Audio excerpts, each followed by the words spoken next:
Stiller Nation, sports fans, welcome to another version of Soul Tape.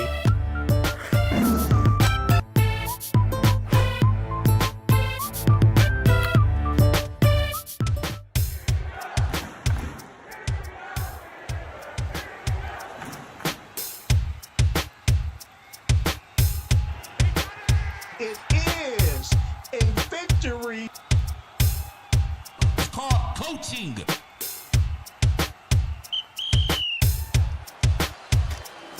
Sidney Crosby passes Mario Lemieux as the Penguins' all-time points leader.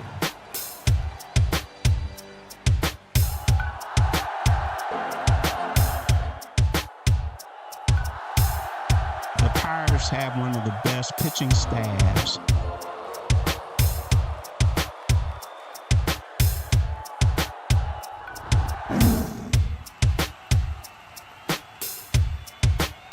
They be balling. I'm fired up.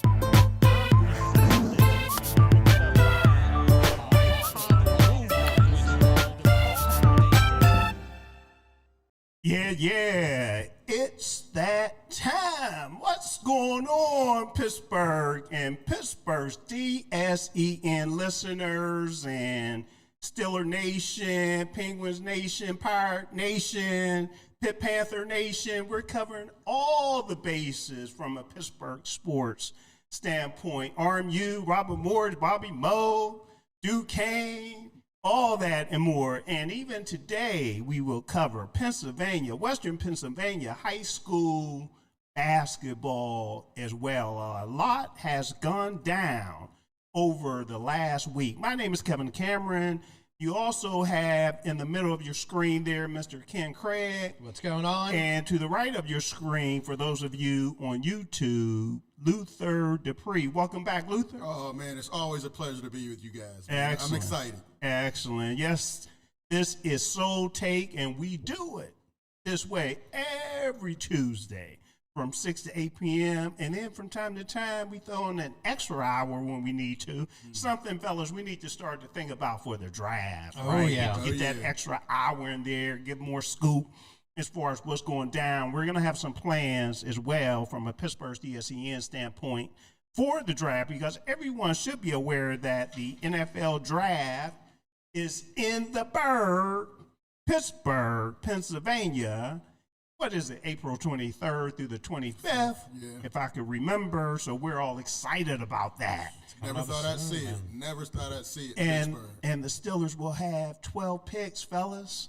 How many of those 12 picks do you think they'll trade away? At least three. At least three or four. At least 3 to 4. I'm going to go on the more conservative side and say 2, but... Oh, yeah. Yeah. I think it's going to be more than that. Even having 10 picks. Right. Yeah. It's too much if you ask me for one draft. It's a 7-round draft, right? They do need to get younger, but maybe that's 10 is about it, but definitely not 12. What did you say about getting younger? I said they do need to get younger. Oh, yeah. But that would be too many rookies to have on. They're not going to have 12 rookies on for sure. So I'll go with 10. So maybe they'll shuffle 2 to get a better position in this draft, or maybe even in next year's draft, too. I'm thinking that. Yeah, okay. So we'll see. All right, everyone. We want you to call in and be a part of the conversation with the different topics that we're talking about. We have a lot to talk about as usual. And the phone number, you have that phone number, Ken? I do. The call-in number, 412-213-8995. And if you want to text us, we have the text board up in front of us the entire show. That is 412-218-3888. And the people on YouTube, they could enter the information in the chat too, right? We want people's chats, right? Yes, we do. All right. So go ahead and do that as well. Be the first to actually throw that information in the chat. Question of the day. We normally have a question of the day here on Soul Take. And the question of the day, and fellas, don't answer it in the first segment. But I think I have this reserved for us in the second segment. But those of you out there, you can answer this question anytime by phone or text or chat. Do the Pittsburgh Penguins need to make another move before the NHL trade deadline? If so, why? If not, why? NHL trade deadline is when, Ken? March 6th. Which is what? Friday? Is Friday. that Friday? Friday. Mm-hmm. What time is it? 4 p.m. Eastern Standard Time? Eastern Standard Not Central? Time. No. Not Mountain We or don't, Pacific? We don't do anything around Mountain Time. Come on, All right, now. I just wanted to make sure, Yeah. you know, because we're worldwide and everything, so we have to let people know when the deadline is. Okay. So we gave the digits to call in or text in. So we also want people to connect with us on our socials. We have a number of different socials. You could see all the socials on our website, pghdsen.com. Also, while you're there, please check out our full radio schedule, okay, because we have tremendous programs. We're a 24/7 radio station, and we know that you'll love more than just this show here, okay? So please check us out. You can subscribe there on the website. It's free, right? Only 3 fields you have to complete. You could also subscribe on YouTube, and it's free too. And the great thing about subscribing to both of those particular channels, you'll receive great content, okay? If it's sports, if it's music, if it's lifestyle, such as travel. We just had a great travel fun and tips show that my wife Francine Cameron does the last Saturday of every month, right? And you'll get all that information. We'll remind you when these shows are coming up by text. So even though it doesn't cost you anything to subscribe, it still pays, okay, to subscribe. So you still get paid, all right? So the first topic that we have today, the NFL, and I need to grab my iPad because this thing has been fluid, right? The deadline for the NFL, the franchise tag, was today, and it was 4 p.m. Eastern Standard Time. And we need to talk about some of these guys, some of these teams that actually use the tag deadline or use the franchise tag or the transition tag as well, which is, I believe, rarely used, okay? But Ken, off the top of your head, I'm going to test you a little bit here. When was the last time the Steelers used the franchise tag, and on who? TJ Watt. You think TJ Watt, or are you just are you just throwing that out there? Just throwing it out there. It seems like it was that long ago. I don't think it's a good guess. Why? I don't think it was TJ Watt. I wouldn't think the Steelers will want that trouble. You know, players, they don't like the franchise tag. When was the last time we did it? The last time. Question. Yeah. You don't have your mic on for AI, do you? No. No. I didn't want you to hit a button and man, who was the last one for the think. Steelers here? All right, we'll look it up. I know TJ was what, the last one we extended, right? Extended, right? Yeah. But I don't know if they franchised. If I had to guess, right, I'm just gonna throw this out there, and it's a total guess. I would say Le'Veon Bell. He didn't sign it though. Yeah, I know he didn't sign it, but they could still franchise you. You don't have to play. Yep. You don't have to play, but hey. A good guess, but I just remember him sitting out that year and going to the Jets. His career ended once he left Pittsburgh, basically. I have the answer here. Yeah. Do you? Yeah. What is it? Bud Dupree. Bud Dupree. Oh, my cousin. Okay. 2020. Yeah, your cousin. Cousin Bud. Yeah, I bet you your cousin didn't give you any money. Did Not a penny. I was going after him too. Okay. So, yeah, we signed. And what year was that? That was 2020. Okay. We also used it in 2017 and 2018. We used it on running back Le'Veon Bell in 2017. Good call. Yeah, Good call. it just wasn't the last time. Yeah, and then we used it again the next year Okay. on Le'Veon Bell, but he sat out the second year. There you go. I remember that now too. So it wasn't a bad guess on my part. No. It wasn't a How's it TJ going? Watt bet. Or a guess, I should say. Yeah. All right. So franchise tag. Who got tagged, fellas? You have a list there. Well, our old friend George Pickens got tagged by for the Dallas. Cowboys. Yeah, I know Breece Hall. for the Jets. Brees Hall definitely did. And they're looking to work out something long term, but go ahead. And if you have the list right there. Okay. Yeah, let's go through it. Looks like well, Brees Hall did the Colts. Jones? Yeah. Jones, yeah. I was gonna say Daniel Jones. Daniel Jones, 1 year, $37 million. I have Brees Hall, 1 year, $14 million. Hold on here, yeah. They have the wrong list. ESPN was giving me the wrong George information. Pickens, 1 year, $27 million. That's going to be ugly. That's going to get ugly. I believe so. They are going to have to either trade him because he's not playing under that 1 year deal. He has the same agent as Micah Parsons. Yep. So there's already bad blood between those guys. And George Pickens, the guy who'll just quit on you and cause all kind of problems. I think it's going to be an issue, Luther, one way or the other. To be honest with you. And what I mean by that is, if he doesn't get paid, he doesn't want to play under the franchise tag, first of all. Right. Okay, even though I think the number is $28 million. Yeah, 27. Somewhere in that neighborhood that he'll get paid, right?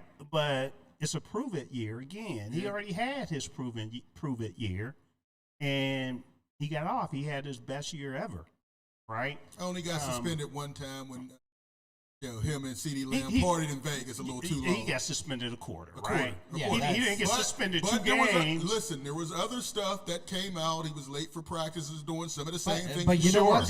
But that team might be Sure. okay with that. The Cowboys may say, hey, if he's performing on the Exactly. let him do it. Exactly. That's true. Yeah. Exactly. And he wasn't fighting guys while there's a Hail Mary going on. He well, not only that, he didn't go after a fan in the stands or teammates. Right. And get suspended for the last 2 games of the year. And to be honest with you, he didn't sign a deal for the Pittsburgh Steelers for $40 million a year as well, right? Or somewhere in that neighborhood. DK. So, I mean, really, when you look at it, it was a bad deal. And to be honest with you, from a production standpoint, Luther, you don't think that was a bad deal? DK swapping DK for George Pickens. I mean, for most of the year, I don't think they use him properly. But just to have George Pickens off the team, that headache, where senior players were saying they didn't want him on the team anymore, I think it was a plus. Man, I think that was a plus. What was the worst headache? George Pickens or DK Metcalf? When you got veterans saying they don't want him on the team. There's reports. DK Metcalf wasn't on the team. But he wasn't fighting his own teammates. He wasn't fighting Steeler fans. He cost the Steelers a game in Cleveland. Absolutely. Okay. Absolutely. All right. And it's going to hurt him, and he might get sued. He's getting sued for $100 million. That's right. That was the last 2 games. George Pickens was a problem most of his career. But still, it was. I wanted to see George Pickens with DK Metcalf at least 1 year. So did I. And I don't. It's such a you want that kind of player on your team, right? You want a player that's incredible, that's athletic, and But I think the Steelers being in the situation they're in, where they're trying to kind of rebuild that offense, right? And having someone that is not a quote unquote true team player, where if he's not getting 10, 15 targets a game, he's giving up midway through the game. He's not going to be someone that goes out there and gets targeted 3 times and then blocks the rest of the time, right? And that's something DK does. In theory, that would have been great to have Pickens on one side and DK on the other. But the reality is, it would have been a problem. We might have had 2 guys in the stands. I mean, it was bad. I don't think it would have been a problem. I plus, think here's the reason. George Pickens was happier because he was getting the ball a lot. Yeah. Dallas passes the ball, Yep. and it's his last year for him to get a contract. He would have 50 catches this year. I think he would have got his catches here with Aaron Rodgers. Not with Arthur Smith's offense. There's not enough balls to go around. But That's what I'm still, saying. but still, and it's not a pass-happy offense. But take a look. Been a My point is, you have to take a look at the big picture, include everything. I understand George Pickens was an issue. But George Pickens, I'm not sure how much he was making here, but I'm just going to throw out there $4 million. Okay, Ken, if you could look it up real quick. Yeah, I'll look it up. But I'm just going to say $4 million. Okay, so you go from having a wide receiver, a number one, which a lot of people question if George Pickens was a number one before he left Pittsburgh. And I still question it. He's definitely a one. So he went from $4 million, okay, as the number one Pittsburgh Steelers receiver to bringing in DK Metcalf that makes 10 times as much at $40 million a year. And the production is night and day. George Pickens, outproduced them like crazy and didn't miss much time playing as well. Go ahead, Ken. Yeah, I did. Okay, so George Pickens, he signed a 4-year rookie contract. He was selected in the second round. His total value of his contract, I'm going to start here for a reason. His total value is $6.7 million.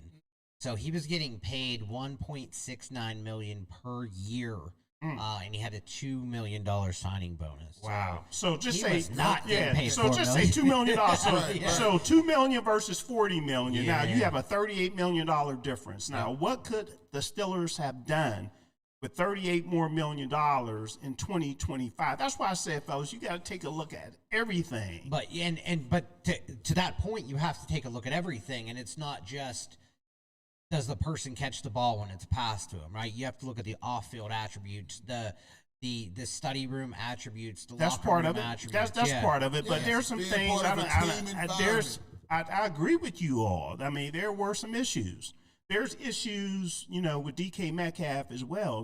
Don't get me wrong. And I like DK, and I talked to DK, in the locker room and everything. Be careful. You are going to have to interview him. I know, but I'm just saying, there's. Every player basically deal with something. Yeah, well, the receiver position in general, there's a lot of drama with a lot of those guys. Yeah, but who was on the market last year? Who won the Super Bowl? Seattle won the Super Bowl, right? Super Bowl. Who did they win it with? Jackson Smith and the quarterback. Oh, Sam Darnold. Sam Darnold. Yeah. That $38 million, maybe Sam Darnold comes to Pittsburgh versus going to Seattle. See, that's why I just said you have to look at everything. And plus, like I said, George Pickens was suspended. Suspended. No, George Pickens. Oh, Pickens. A quarter for hanging out at the strip bar, right? From what we understand, we don't know. From what we heard, and DK Metcalf missed 2 games. But also, you got to remember two important games. Okay. But George Pickens also got criticized because they saw him doing some of the same things here, quitting on the field, quitting on plays. Oh. There was a big. He has his issues. He has his issues. Yes. And like I said, I'm going to go back to my original thought because we digressed a little bit. My original thought was I think it's an issue for Dallas one way or the other because if you don't pay him, he's going to have, he's going to be upset. Right, they're gonna have to deal with that.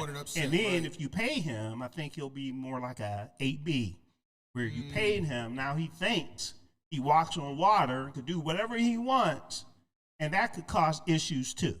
Okay, but even with all that, I would have still have liked to see him here with DK Metcalf or without DK Metcalf, but to have Sam Darnold with that extra $38 million. I would have loved, because I see what he does with CeeDee Lamb, and even though, they were at the club for a little bit and whatever. For a little bit. They were there a long time. Hey, let him be there. Let him be there. My point is, I would have loved to see him get mentored by maybe a more like a good, solid wide receiver, like a veteran, maybe who can get him under their wing a little bit. And I was hoping that they would put him in an environment like that, right, where they can have some mentorship and keep him around. Well, they tried. The Steelers brought in some veteran wide receivers. I forget their names right now. But it's hard. George Pickens came in under Deontay Johnson, so that was just a bad that was a rough mix, and we see how Deontay's been out of the league the last 2 years. Now,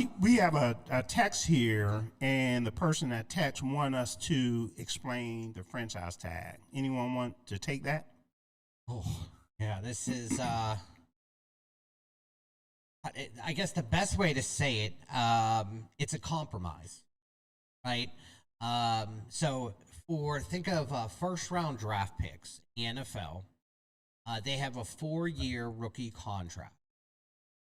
For those players, and I'm just using those players right now, at the end of that 4th year, the team can either extend that player for however many years or negotiate the contract, or they have an option to sign a 1-year franchise tag. What that franchise tag does is it takes the entire NFL average of that position. So it takes the average salary of that position, and it guarantees that player the top portion of that average. There's a calculation behind it, and you sign a 1-year deal, and that's what the franchise tag is. That's not exactly right. Yeah, so let me I guess correct it a little bit. The average is right, okay, but it's not the average, and they might have even changed it. But it's the top five. Top five. Top five. It's the okay. top 5 in every position. So if the top 5 wide receivers, and it's based on position. So if the top 5 wide receivers, their average is 35 million, you make 35 million Sorry about for that particular year. That's okay. So it's done for every position, and it doesn't have to be just on your rookie deal. No, that's as well. Right. That's how I was explaining that on that for that Yeah. specific reason. And I believe most players hate it. A lot of Exactly. players Well, hate because it. you're playing on your 1-year deal. And Yeah. you get injured, there's no more money. Right. Especially like a running back. Bree Hall, 1 year, $14 million. You're playing a running back position where guys tear their ACL or Achilles just like that. That's it. But yeah, and it really hinders because you're instead of the team signing you to a longer contract, they're Right. signing you to a 1-year deal, and you're in a situation where if you do get hurt, It's over. then your market value drops Drops. significantly. So that's why a lot of people try to either get their signed and negotiate their deal up front to avoid the franchise tag, or they try to negotiate around it. Or request a trade. Yeah. anything. You This want is a bad deal. guaranteed Right. money as long as possible, and just move that wire out too, Luther, away from the cracks of the table. Yeah, you could actually move it in front, and it might be better. Okay. Yeah. All right. So I'm just looking at the NFL.com as well. Kyle Pitts. Yeah. That's a surprise that he got I franchised didn't by think that Atlanta. they would do that. Atlanta's just making a lot of bad decisions. I didn't agree with their head coach. I don't agree with franchising Kyle Pitts. He didn't have a great year. He hasn't had Yeah. a great career. He's Well, been a disappointment. I think he had a pretty good year. this Average year. I mean, based on he might have had his best year. Yeah, he's a first-round pick, though. I mean, That's he what I'm should have been saying. balling out. He should you have know. been, but I think, and I'm trying to go from memory, but I think he had his best year of his career this past year. I thought he had one a couple years ago that was comparable to this one. But either way, no one thought he'd get franchised. Yeah, I sure didn't. you know. Another one. I was going to say, go ahead. we have a couple that we need to pay attention to. So Edge, Okay. Trey Hendrickson, for the Cincinnati Bengals. Well, he did. Oh, he was didn't not. get tagged. Yeah, he was not tagged. Center Tyler Lindenbaum, the center for the Baltimore Ravens, did not get tagged. These are big names that impact our division as well. Those are seeing a potential Trey Hendrickson leave our division could be really big for our end. The other one that really surprised me, and maybe they're working out a deal here, is running back Kenneth Walker. Yeah, I believe they are working on a deal. Yeah, I hope Yeah. so. He 'cause deserves it. He He deserves definitely it, yeah. deserves one. Yeah, absolutely. Sure. All right, let's do this. Let me see if I could, as we talk about it, I'm going to see if I could bring the screen up as well so the people could actually see it as we talk about it. The Steelers, I had an opportunity today to actually sit down and go through all the Steelers free agents. And there's actually 27 free agents, and it's pretty odd that there's 13 on both sides of the ball, and everybody out there I can count. I understand 13 and 13 is 26, but I said both sides of the ball. That extra free agent comes in on special teams, the kicker. Okay, I have it. Let me find it here. Corliss Waitman. Okay. So in total, if this list is still correct, there's 27 free agents for the Steelers, and we'll see how many of those free agents actually re-sign. From a cap standpoint, the Steelers are said to be somewhere around $40 to $45 million in cap, and the cap just increased as well, or is expected to increase to $301.2 million for 2026. Okay, one of the reasons I looked at the free agents for the Steelers need to have a solid plan when it comes to wide receivers. Right now, there's only 3 wide receivers that are currently under contract. That's who we've been talking about. DK Metcalf, Roman Wilson, and Ben Skowronek. Now, as I say as I said it, based on my understanding, all 3 of those players will still be with the Pittsburgh Steelers. DK Metcalf, of course, he's the number 1 wide receiver. Roman Wilson has underachieved. However, there's talk that the Steelers have not given up on Roman Wilson. Okay, he was a 3rd-round draft pick. Ben Skowronek, he's a hell of a special teams player. I expect for him to be there. But from a plan standpoint, and I'll throw it over to you two after I finish and try to bring up the free agent list as well. And I did post that free agent list on our YouTube site. But from a plan standpoint, I would like to see the Steelers go out in free agency and get an experienced number 2. Okay. And then get multiple wide receivers in the draft. This is supposed to be a strong wide receiver draft class. And one of the wide receivers out there as well, out of Notre Dame, is Malachi Fields. There you go. Is on the top of the list as well. Go ahead, Luther. Malachi Fields, I'm high on him, but he was he hurt himself at the combine, they're saying. He ran a slower time than they thought, and he had some drops on some of the drills. So he dropped. So he could easily fall to the Steelers. I think he's underrated. Okay. The Senior Bowl, there was a lot of hype with Malachi Fields coming, but the combine kind of hurt him because he had some drops and he only ran a 4.6.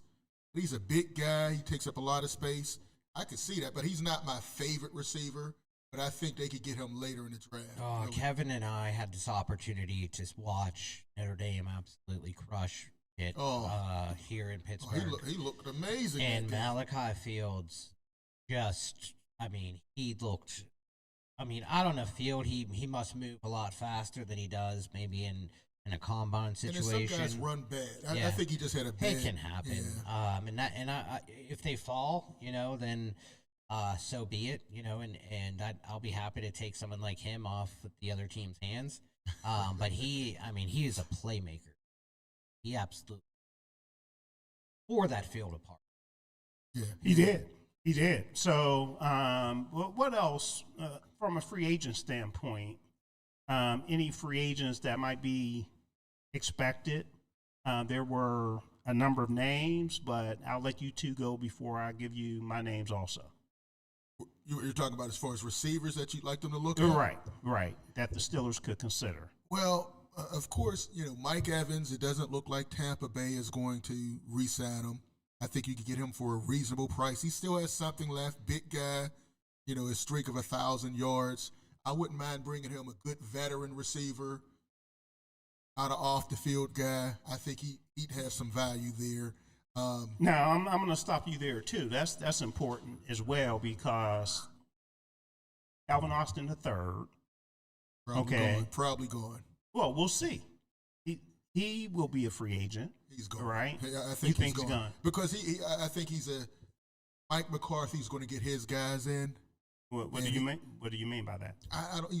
He didn't come up under Mike McCarthy. I think he's going to bring in his type of receivers, Go ahead. more comfortable with. I mean, you look at what he had in Green Bay. He usually had the longer, taller receivers. Yeah, and that's where I was going Right. with the West Coast offense. McCarthy is known to like big receivers. Right. However, Calvin Austin III could do more as well. Okay, you need a punt returner, so you can't discount him having the skill set from a punt return standpoint. I think you can match his punt return Okay. skills. I don't think Okay. he was a very great punt returner. I think he was very average at best. But I think we've seen the last of Calvin Austin and the Steelers. One of my favorite players has one of the biggest plays of the year with that touchdown against the Ravens, but I think he's gone. But I would love to see Mike Evans in that role, to be that veteran receiver that still has something left in the tank to match up with DK Metcalf, and as well as the receivers coming out are so talented. I know we're not going to get a Cornell tape, but these guys are, man, you can go all the way third round and still get guys that are going to be an impact player. Okay, Ken.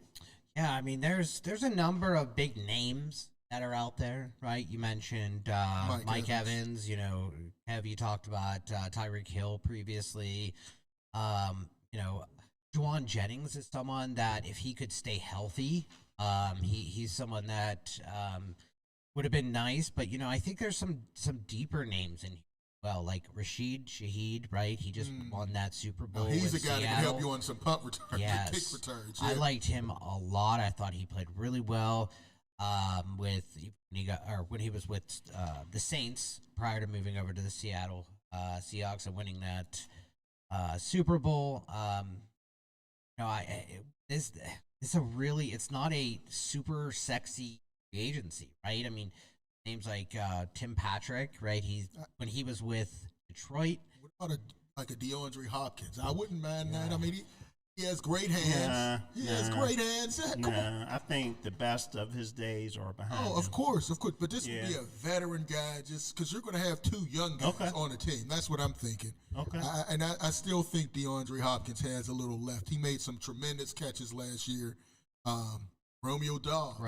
That's my next they were person I was talking gonna about say. possibly trading for him last year. He's available. I like that option. Green Bay roots. Yeah. So Alec don't be surprised. Pierce is the big name that's going around. He played, he had big games with the Colts. Too expensive, I think. Yeah, he was And he was a he's gonna downfield cash in. receiver. Yeah. And I cash just switched over what we have out there on YouTube as well. For those on YouTube, you could actually see the Steelers free agent list. Okay, again, there's 13 on each side of the ball, and only 3 wide receivers are currently on the roster under contract, as I mentioned. So the Steelers have work to do. So I'll switch that back. But even Christian Kirk, remember, he did some damage to the Steelers in the playoff game. Yeah. Christian Kirk, they had interest in him in the past. I wouldn't be surprised if they took another look at Christian Kirk, even though he doesn't fit Mike McCarthy's profile. But And You just went against it. Yeah, I'm just saying that's a possibility if they can't get some of these other guys. I just think they'll bring in one veteran, not that's going to cash in, but a guy get some veteran leadership and sure hands. And Tutu Atwell and Denami Brown, right? Those two, they're under the radar names that have been overpaid. They both signed $10 million deals. Their market value is going to be, $2-3 million because they haven't shown out in the past couple of years. But they're 26-year-old wide receivers that are both very fast, kind of bigger bodies, not thick, but bigger bodies. Just fast players, and so we might. But again, this isn't going to be a sexy free agency. It's not. There's a lot in the draft. There's tons in the draft. Yeah, and then there's still some possibility of a trade as well. So you never know. The new NFL You think year starts AJ Brown March and 11th? DK No, Metcalf? I don't think so. You going big game hunting? I don't think so. I think it's a better possibility for A.J. Brown to go to New England, right? To go back and play under Mike Vrabel. Yeah. Tennessee days. Exactly. All right, so we need to wrap up this segment, fellas. And when we get back, what we need to do, we need to talk about what players the Steelers have an interest in as a result of the combine. Who did they talk to? Who would be a possible draft pick for the Pittsburgh Steelers as well? We need to get into the Pittsburgh Penguins. Everyone should know their captain, Sidney Crosby, is out a month. The clock is ticking, Ken. Is it 3 weeks or 2 weeks now? 3 weeks. Okay, because I know that there was some talk when the clock started. Did it start from the injury, or did it start when he got back to Pittsburgh? Hold your thought on that. So we'll talk about that when we get back. Also, there's a trade deadline coming up for the NHL. All right, so what will the Penguins do? What will the other teams in the NHL do? And we'll talk high school basketball, and we'll talk golf as well. So we'll do all of that and more when we return back on Soul Tape.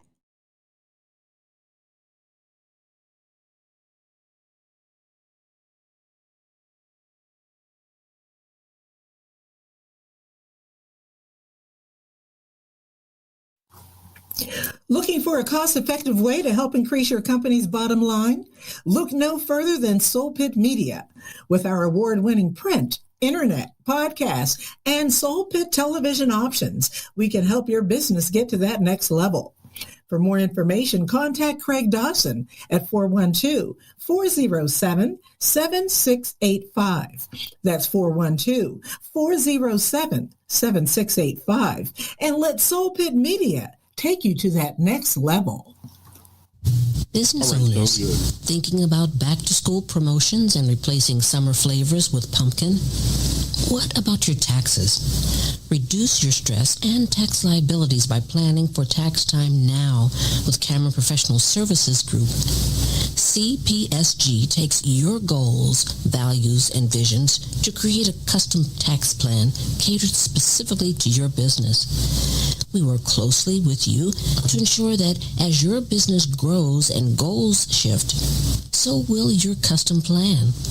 Located in the Hill District in Pittsburgh, PA, CPSG is a CPA and consultant firm, providing services in accounting, auditing, tax planning and preparation, community development, and operational management. Call Cameron Professional Services Group today at 412-251-0607. Have you had the Beat by Niche experience? Beat by Niche is one of the top makeup artists in the city of Pittsburgh. She's touched the face of Cardi B, love and hip-hop personalities, and various Steeler wives. If you have not sat in her chair, what are you waiting for? Visit beatbyniche.com to schedule your special makeover for all occasions: weddings, graduations, proms, photo ops, and more. Visit beatbyniche.com and experience the touch of excellence.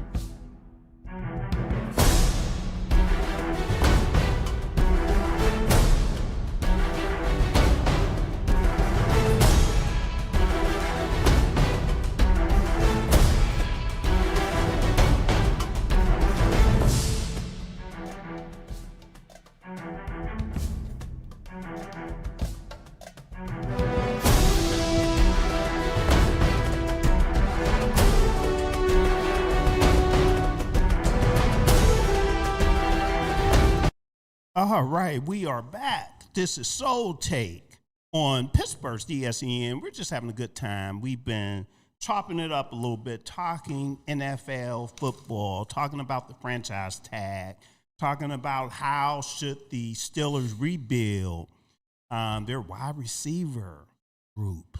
Okay, there are some free agents that will be available. The draft is coming up. We talked about having 12 draft picks and what the possibility might be to trade up maybe to get a player. It might be a wide receiver. It might be a offensive guard. Who knows? Isaac Seumalo. Is that how you pronounce the name? That is. Okay. He's going to hit the free agent market, so he might not be back. Kenneth Gainwell is another running back, and he's supposed to be high on the Steelers' priority list, but we'll see when it comes down to moolah, money.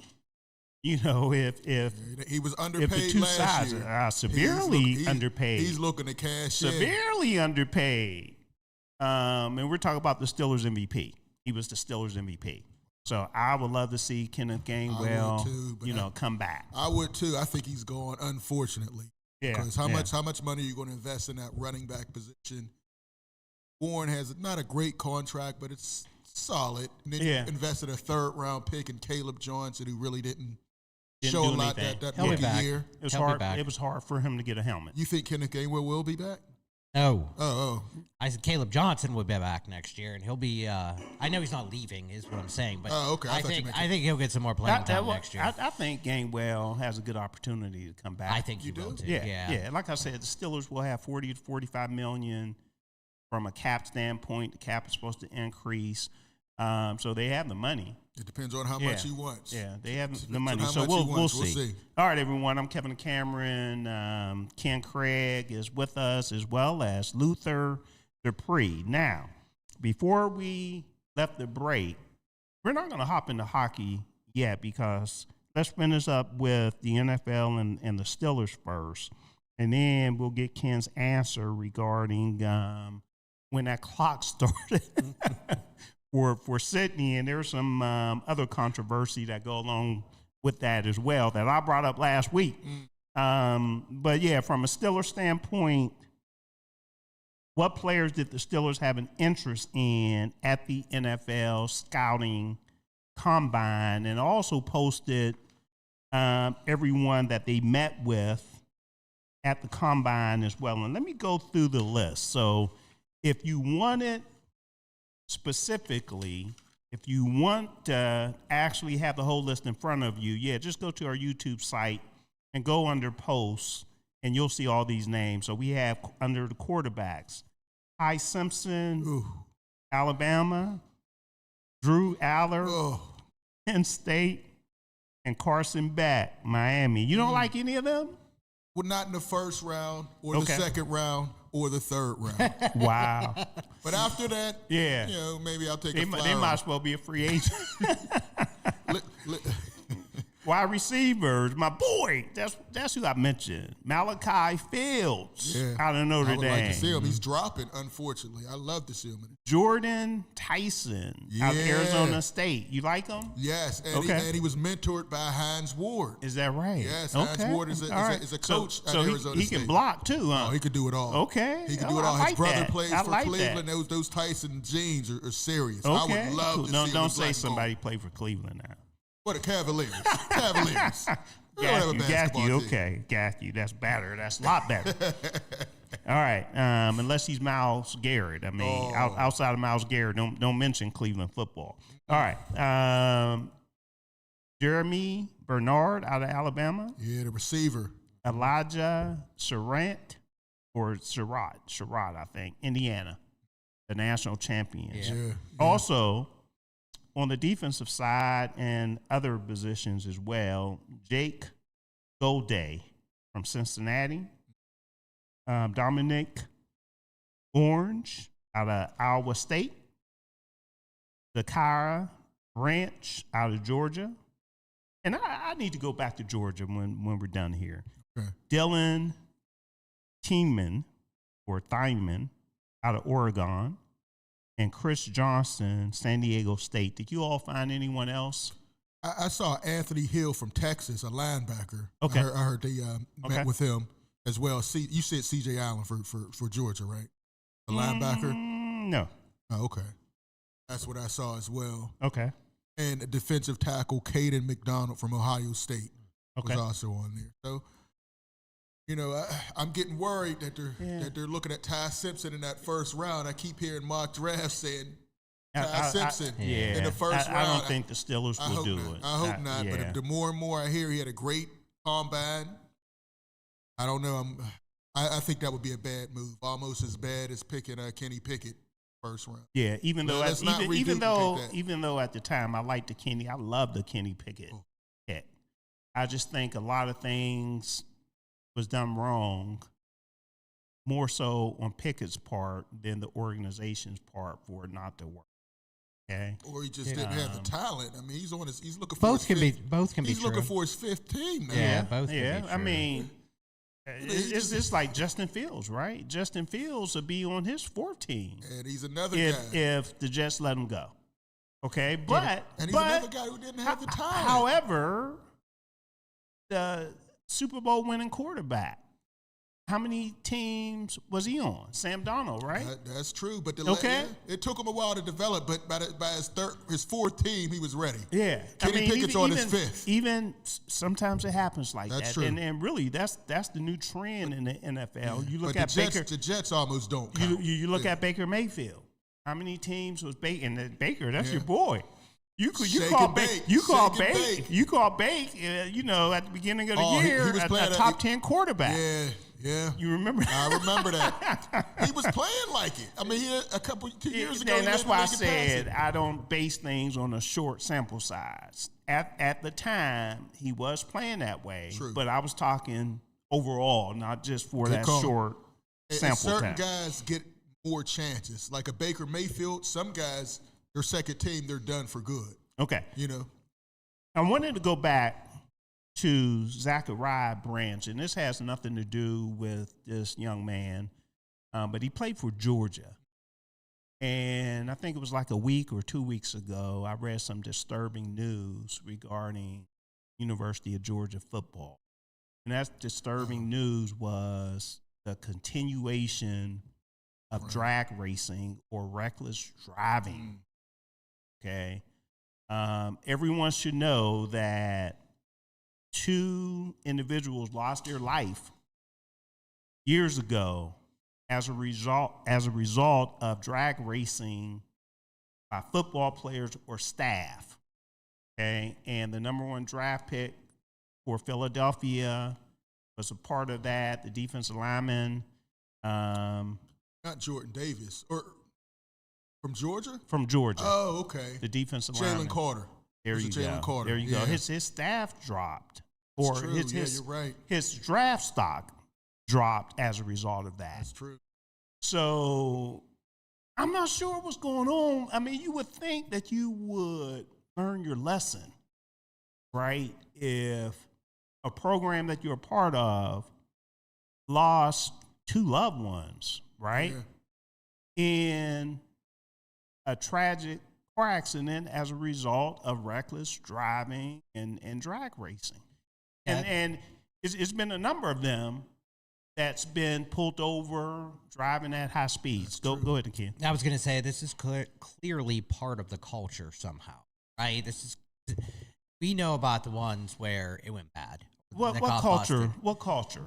Whether it's the teams, right, or the function. I didn't know. I didn't know if you meant Southern culture. No. I meant the teams, like the function, whether it's coaches and players or mentors amongst the organization as a whole, right? Because we just hear about the ones that go bad. Yeah. We don't hear about all the the ones that just happen and nothing bad happens. So clearly, there's something that they should have stepped in well before somebody passed away or got hurt. The fact that they're not doing anything is a huge red flag to me.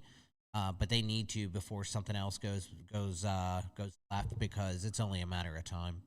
Yeah, and I think it's like you said, Georgia. I think it's just in general. Remember Tyreek Hill a couple years ago was flying going to the game, and almost lost his life. Yeah, with the cop, but he was flying going over 100. These guys are young, fast cars. Well, is it a symptom of now college athletes have access to these money, Lamborghinis, the Ferraris, and they didn't have that. But Ken brought up a good point. Why is it just Georgia? We're only hearing about it. I don't think it's just Georgia. I think maybe they're having more accidents, but I don't think it's just Georgia. Maybe they got a lot of flat roads. I mean maybe they got more roads and space out there. But my point is, they got to get in front of it quickly. They have to. That's sad. Because you can't be a powerhouse school and then have multiple people, drop and draft stock because you're drag racing. Yeah, well, the coach needs to answer to some of this too as well. Yeah, he has to get a little more strict. I'm saying he needs to get a little more strict if this has this bad history of players losing their life like this. I think he could do a better job. Kirby Smart, we're talking about. Yeah. And he's got pull around the city too, right? I mean, if he has more power than the mayor, the governor. I mean, okay.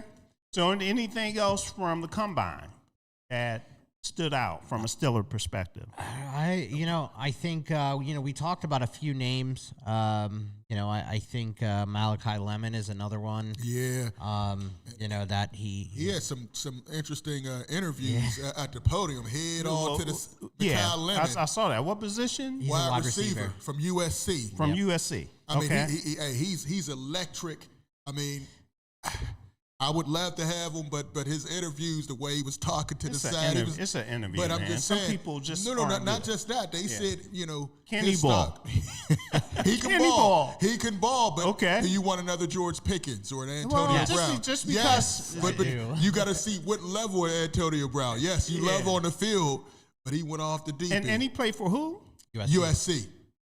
He's one of the he's not a big guy. Yeah. Okay. So that he's not a Mike McCarthy. Has he been in trouble? No. Bad behavior on the field? No. So, no. I'm just saying, but guys do, how it is the combine. They find one thing. Oh, I didn't like the way you interview. So he was one that dropped. I think another one too, and I'm sorry to jump in here. Omar Cooper out of Indiana. Man, he is a baller. He's probably not going to go first. Probably not even second. He's probably going to drop. And his body control. Yeah. Oh man, some of the catches that he's had, the toe tap. Yeah, he had the late game touchdown.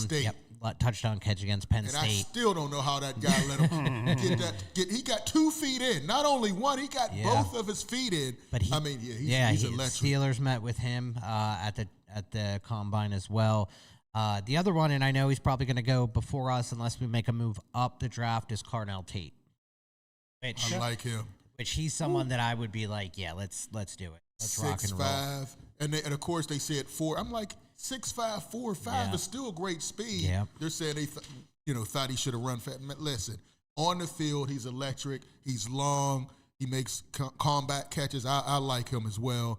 But one that's under the radar too is Casey Concepcion from Texas A&M. Not a big guy, but he's another guy. He just makes plays. Yeah, he keeps being connected by the mock drafts out there to the Steelers. And I think they can get him later on in the draft. I think we could have an Antonio Brown, Emmanuel Sanders type of draft if they get the right guys. That's what I'm looking at. Did we mention Caden Wedgen, I believe, from Iowa? I thought you did say that, yeah.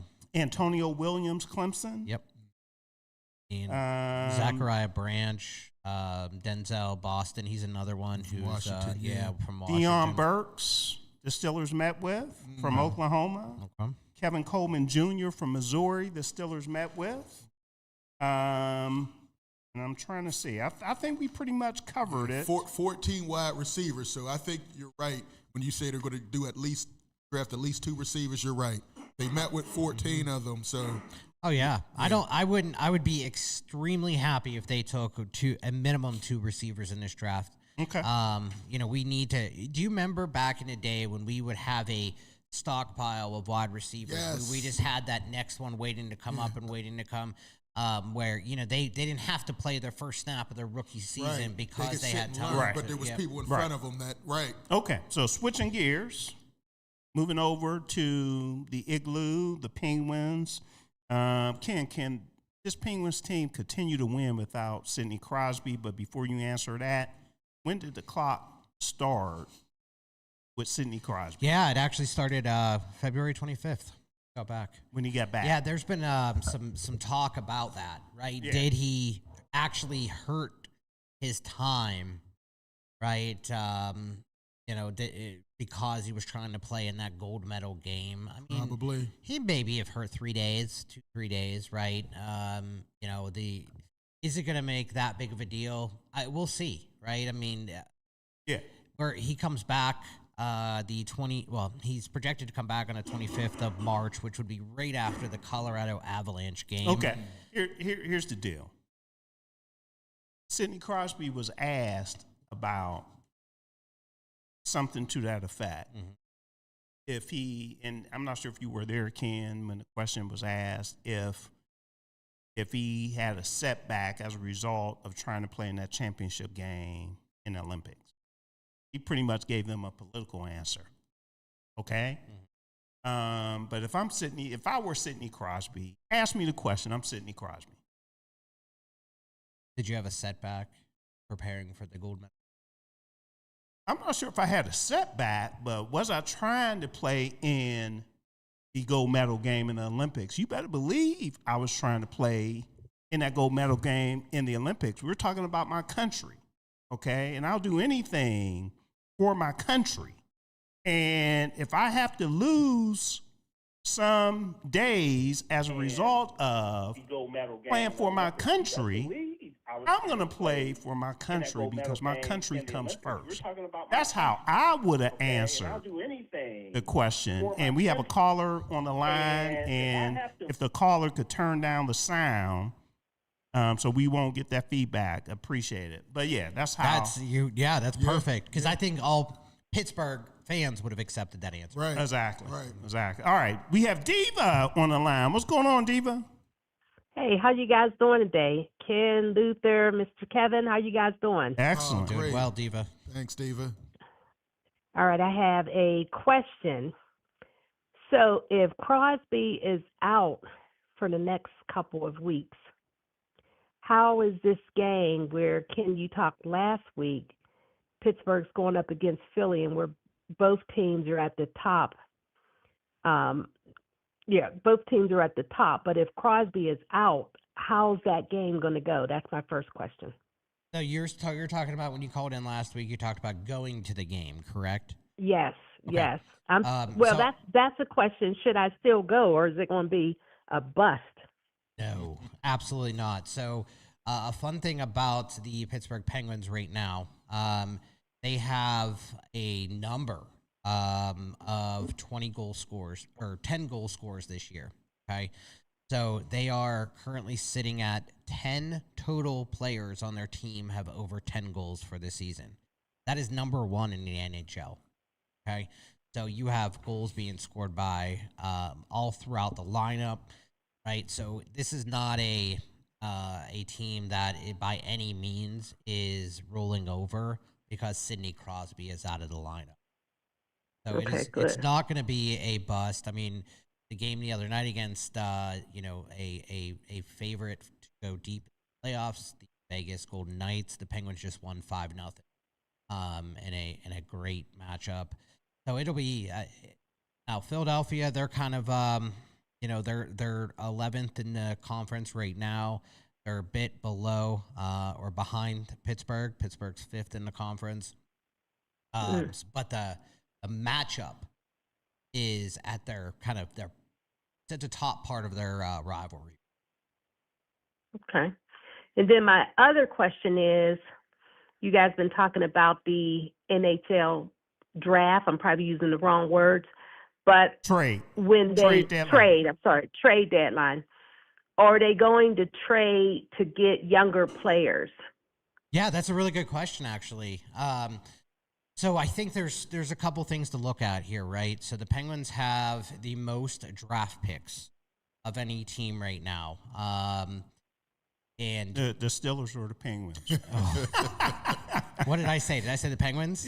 Yeah, I thought that's what the case was. Right. Yeah, no. I thought both teams had the most. They do. They have. Yeah. So the Penguins have 34 selections over the next 4 years.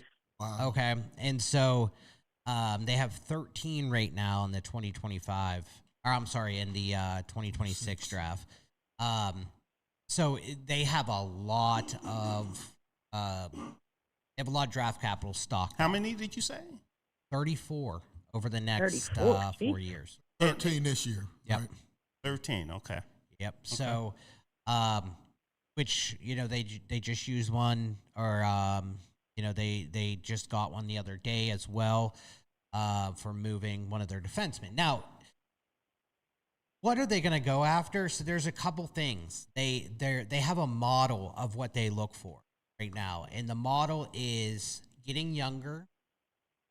Those players who are not locked in to a long-term contract. So, for example, Igor Chinnikov, we just brought in January 1st was when he started with the Penguins. He's on, like, next year he becomes a restricted free agent at the end of the year. So he has 1 year left on his deal. He's 25 years old, a former first-round draft pick who wasn't doing much on his team, right? So he needed a change of scenery. Comes here, he has 10 goals in 21 games, right? Like, Wow. they have a model for what they're looking for, and so far it's working really well. But every player you see on our team right now, vast majority of them are new. We're looking at 73 goals this year have been scored by new players this year. So right now, I don't think that Penguins are going out and being aggressive in buying. I think that right now, at the trade deadline, if we do make a move, I think we'll maybe build up our defensive line a bit. But also, I think, you really have to overpay for something for us to move. So that's what the question of the day was. Do the Penguins need to make another move before the NHL trade deadline? If so, why? If not, why? So what are you saying, yay or nay? I'm saying, so the question is, do they need to?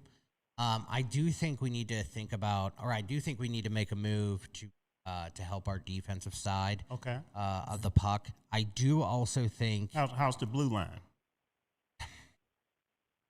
Okay right now. We have all it takes is one injury, right? And so getting another defenseman, we have, 3 really good offensive defensemen. Okay. Well, they say, I'm not sure how true this is, right? Because, I'm not the biggest hockey fan. I know a little something, but I'm not the biggest hockey fan. But they say that it's the hardest championship to win in sports. Yep. And you agree to that? I 100% agree to that. Yeah. There's a lot of Luther. There's a lot of inconsistencies. That why is it the hardest?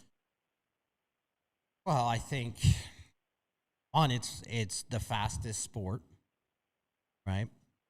On ice. you Amount got of skates on, so you're playing on a should be on a half-inch piece of a piece of metal. But I think it's the centralized amount of talent here in the NHL from all over the world, just similar to basketball, right?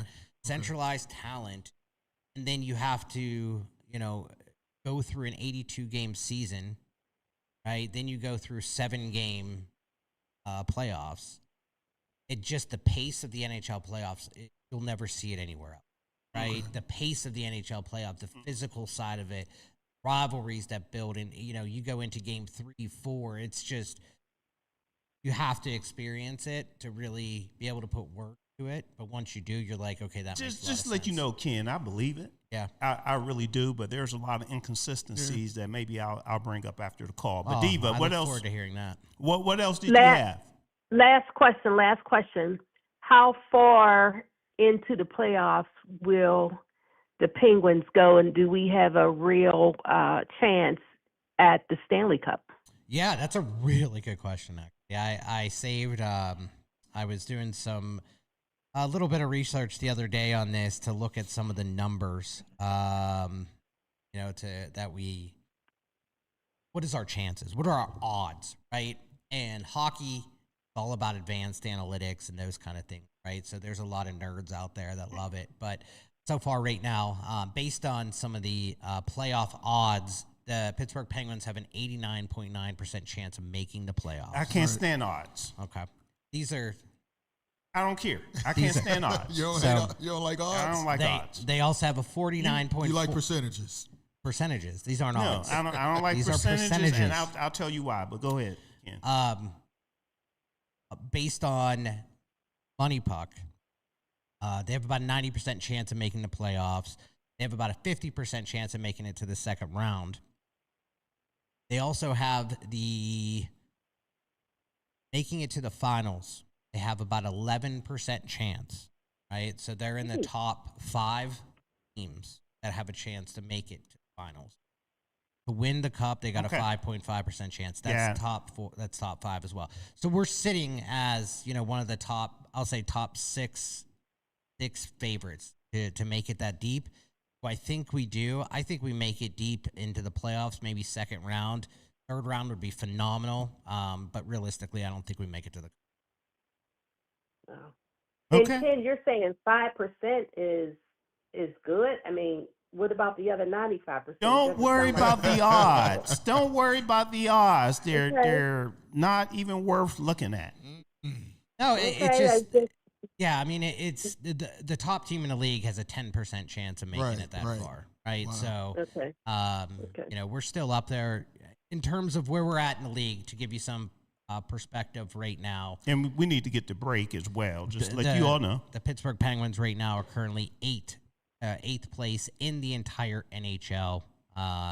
With 75 points, we're currently 31, 15, and 30. All right. Good. Thank you, guys. Appreciate it. Okay. Thanks a lot, Diva. Appreciate it. Okay. Okay. Bye. Bye-bye. All right. Good questions as always by Diva. And like I said, we need to make it to break. We're a little behind, but we'll get caught up. So we'll continue to talk about the Pittsburgh Penguins when we get back. Can the Penguins continue to win without Sidney Crosby? I'm interested to hear Ken's answer on that, and also the latest on the possible trades in the NHL by the Penguins and maybe some others as well. High school basketball. We'll talk boys and girls for Western Pennsylvania and Pennsylvania in general, and we'll also talk golf, and there's a Rural Baseball Classic that is going on as well. So we'll do all of that and more when we return.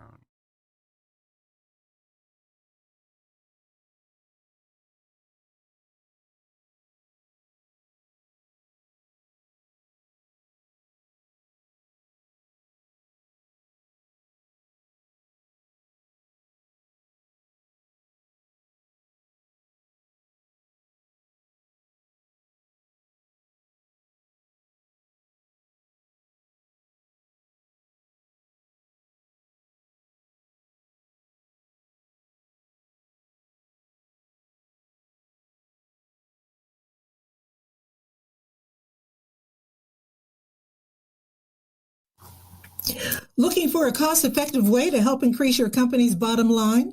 Look no further than Soul Pit Media. With our award-winning print, internet, podcast, and Soul Pit television options, we can help your business get to that next level. For more information, contact Craig Dawson at 412-407-7685. That's 412-407-7685. And let Soul Pit Media take you to that next level. Business owners thinking about back-to-school promotions and replacing summer flavors with pumpkin? What about your taxes? Reduce your stress and tax liabilities by planning for tax time now with Cameron Professional Services Group. CPSG takes your goals, values, and visions to create a custom tax plan catered specifically to your business.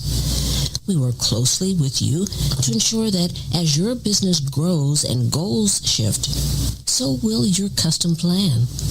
Located in the Hill District in Pittsburgh, PA, CPSG is a CPA and consultant firm, providing services in accounting, auditing, tax planning and preparation, community development, and operational management.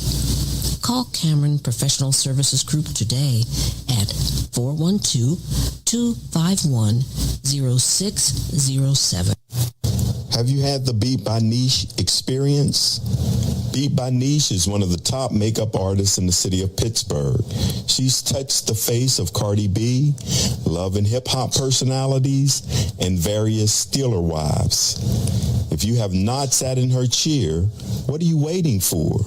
Visit beatbyniche.com to schedule your special makeover for all occasions, weddings, graduations, proms, photo ops, and more.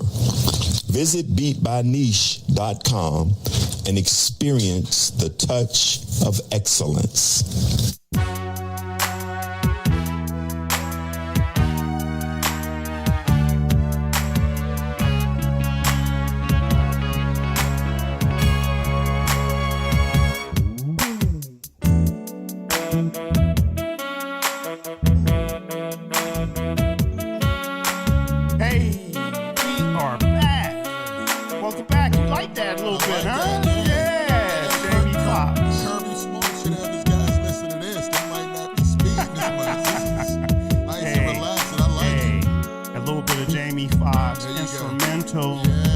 Unpredictable. Yeah, that's what we do here at Pittsburgh's DSEN. And if you like that, we have jazz for you every Sunday from 3 to 8. I always tell people, I shouldn't say this, but hey, I'm an honest guy, so I like to be honest. Every day should be my day here at Pittsburgh's DSEN, but Sunday is really my day.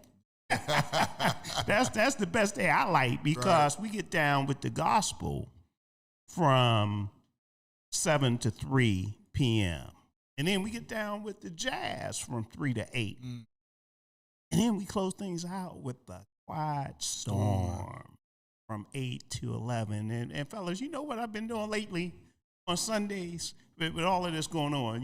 I'm a golfer, and I have to get my golf game on. So I normally golf, with some family members, and I have to use my son, my brother Anthony, so when they can make it at the golf dome, and we hit balls, and then I go home, I get a good workout on the Peloton or on the treadmill, and then it's quiet storm time.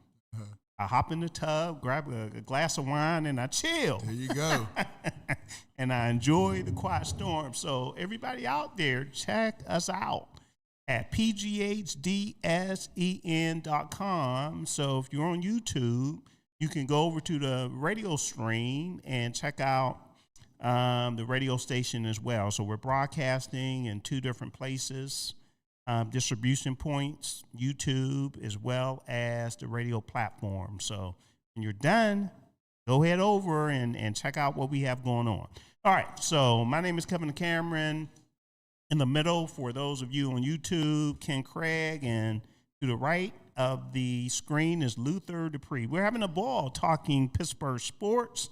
That's what we do. We've been talking about the Steelers franchise tag. Of course, they didn't use it, but I thought it was a pretty good trivia question that I asked. Yeah. So who was up for our franchise tag this year? I don't even think the Steelers consider it anymore. Well, we didn't have anyone that was ready for it. Yeah. Roger Jones. 26 next year. 26 free agents. That's half the squad. No, I'm talking about like for our rookies. Roger Jones is hurt. We don't know what's gonna go on with him. Was this his fifth? I think he's going into his fifth year option. Year option. Okay. Yeah. Yep. So, but I just wanted to provide a quick recap in case people want to go back and check out, what we talked about, the franchise tag in the NFL. We talked about the Steelers wide receiver group, how they could rebuild. We talked about the NFL scouting combine.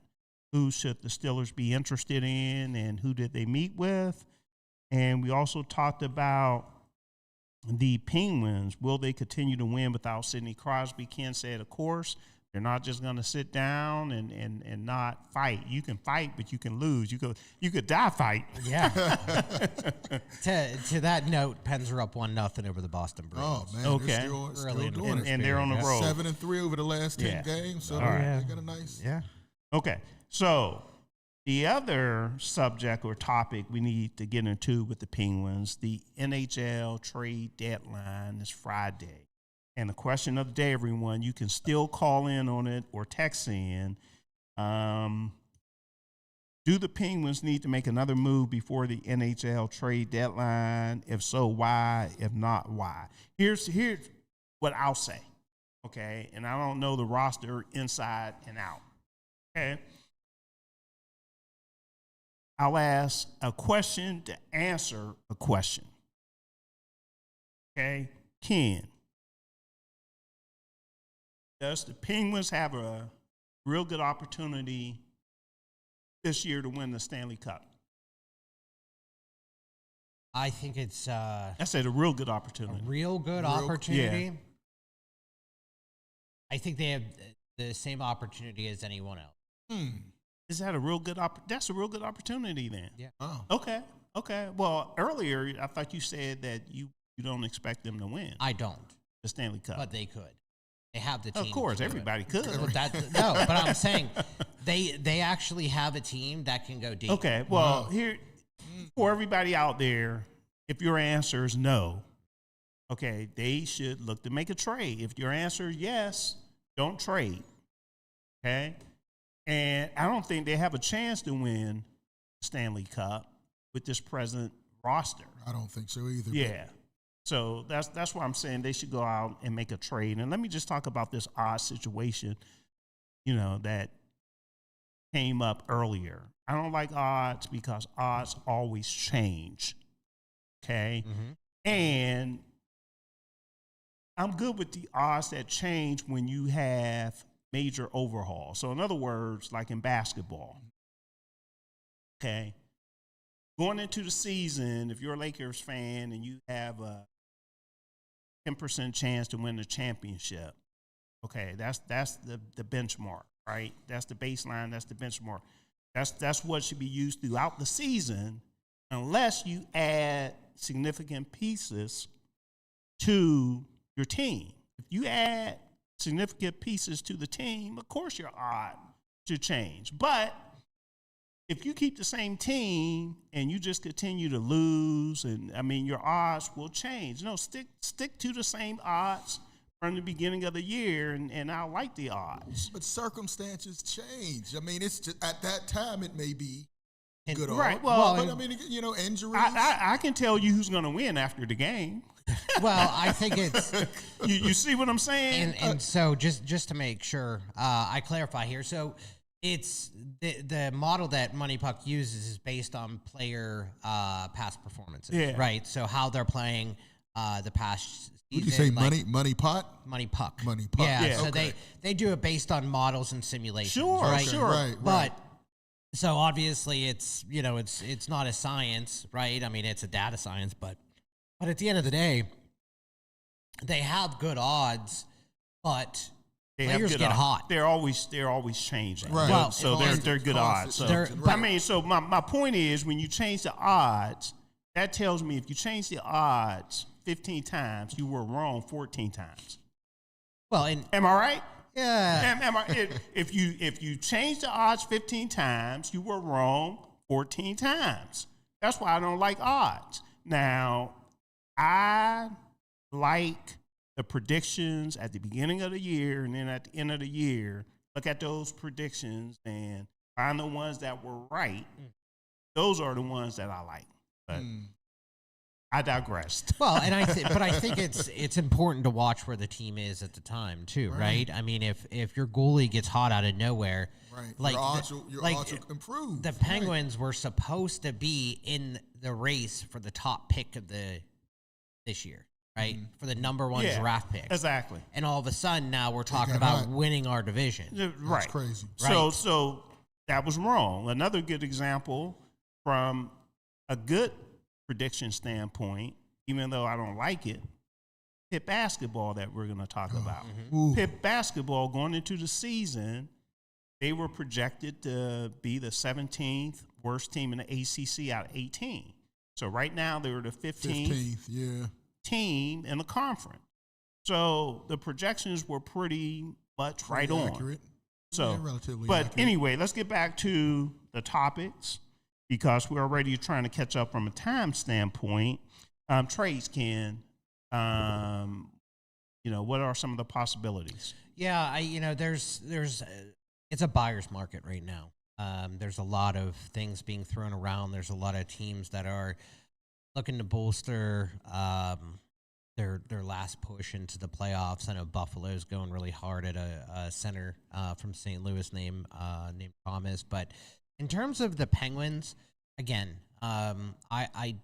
there's not a lot of big names that we're talking about here. No big rumors. No big rumors, no big names. Trocheck, Vincent Trocheck was someone that was fun though, Ken. It's not thing right now. But I want to talk about two players. So Vincent Trocheck was thrown around. He's a Pittsburgh native. He went to high school here and played here through high school. 32 years old. What high school do you know?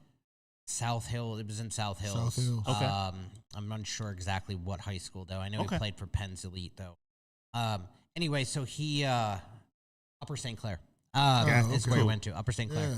Yeah. They were talking about bringing him over, or there's a lot of desire to bring him over from the New York Rangers. However, I don't think that Kyle Dubas is going to pay for a 32-year-old player that's getting kind of overpaid right now in our lineup.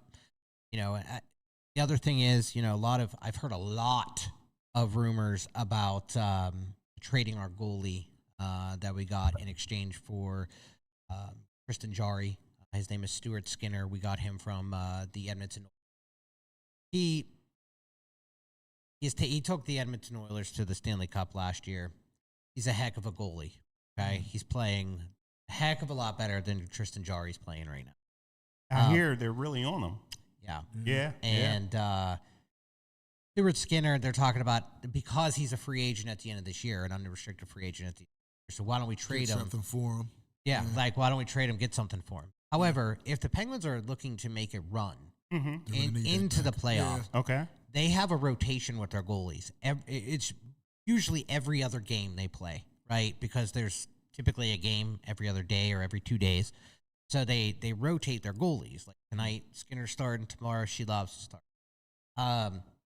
If we get rid of someone like Stuart Skinner, even if we get a second-round pick for him, right, we're then going into the playoffs with 2 rookie goalies.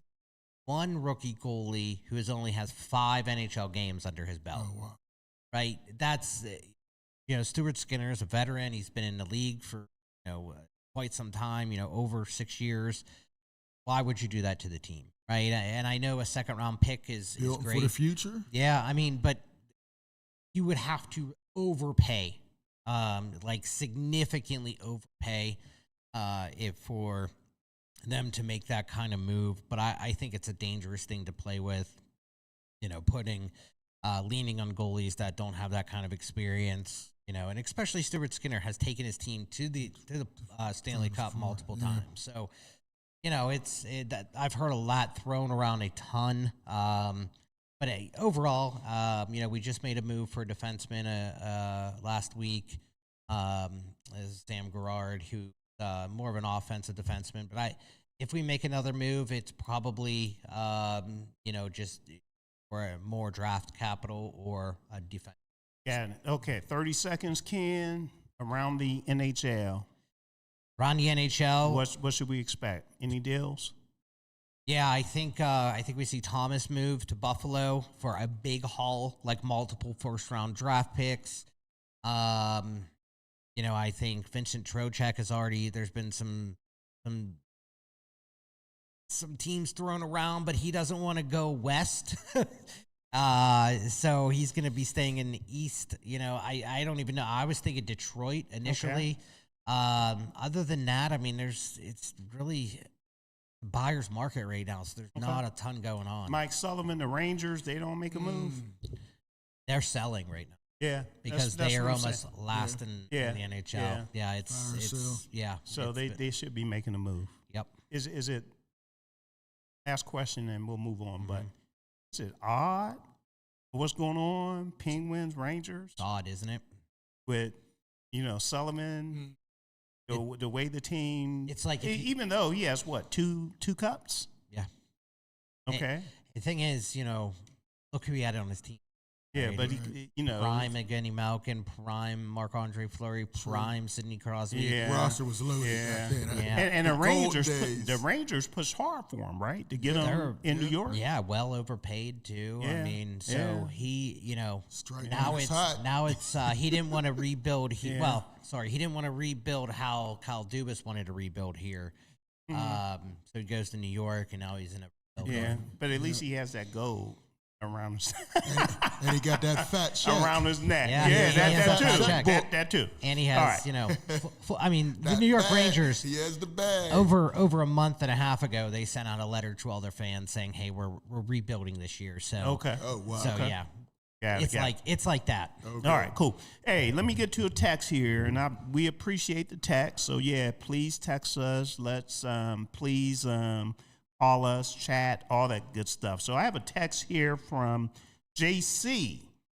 Can you backtrack to the Steelers? You stated that Kenny Pickett, you as being me, I guess, Kenny Pickett status of being among the lowest ranking quarterbacks in recent NFL history was of his own doing. Can you elaborate on that? Give your perspectives and how you think he fell so low. Good question. All right, here's the deal. Kenny Pickett. Most of it, I do believe, was his own doing. However, the organization had a hand in it as well. What the percentages are, I would probably say Percentages? not odds, percentages. 70% Kenny Pickett, 30% the Steelers. And from a Steelers standpoint, it's hard to succeed when you don't have the right coaching.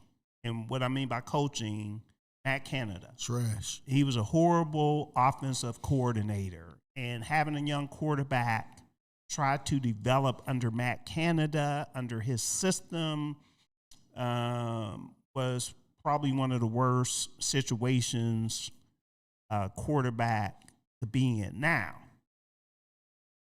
that was the first couple years, if I have it right. Okay, right. So the first couple of years, I would say that was on the organization.